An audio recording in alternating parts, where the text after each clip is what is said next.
Our coverage of ArtPrize continuing now as it enters its third day. One of the esteemed guests in town to take in ArtPrize is Mr. Adam Weinberg. He is the Alice Pratt Brown Director of the Whitney Museum of American Art in New York City. Mr. Weinberg, gracious enough to take time out and join us in studio to talk a little bit about what you've seen. We were talking about your day. It's jam-packed.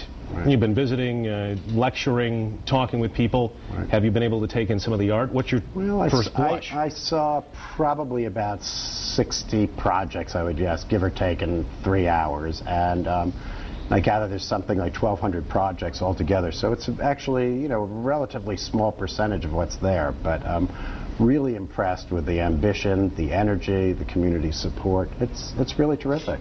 What do you make of this fusion between art as a competition, the American Idol aspect of voting for your favorite? Right. All of this, it's so new, it's so groundbreaking in a way. I mean, what do you make of that, and what is the art community's takeaway on that? Well, it is a very unorthodox approach, but on the other hand, contemporary art is unorthodox, and so I really have to applaud Rick DeVos for taking the initiative to see what would happen in all of this. And the one thing I realize is that with 1,200 people entering, a very small percentage of people probably really sense that they're going to win something. So that actually most of the people, I believe, and I haven't talked to that many, are doing it because the love of creating something and the opportunity and the chance to have their work seen and the chance to actually do something.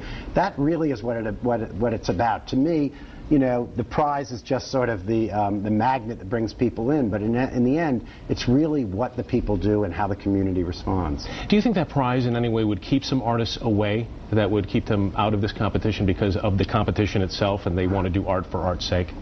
I think, there might be some artists who would be maybe a little hesitant to be part of a competition or as part of a race, but then I think there are some contemporary artists who probably really like that and actually would be intrigued by it. I think it's amazing. This project just started in April, and the amount of energy they've built up. And I actually think that outside of probably, the Michigan area, it hasn't been that well publicized yet. So I imagine after the first year, you're going to have even more people participating. And so when you go back to New York, what do you share with your colleagues? Well, I will say that I saw a range of work on a scale and ambition that I was really excited to see. That there was not one overwhelming either style or approach to materials, which is really great.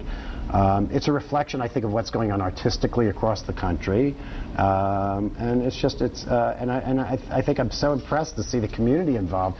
When I saw pieces in the police station window, I thought to myself, this is really fantastic. And even driving up to your station today, there are pieces here in front of the station. That, to me, is the feeling of embracing art in the best way. Adam Weinberg is the Alice Pratt Brown Director of the Whitney Museum of American Art. Thanks so much for your time. Thank you, Brian. Enjoyed it.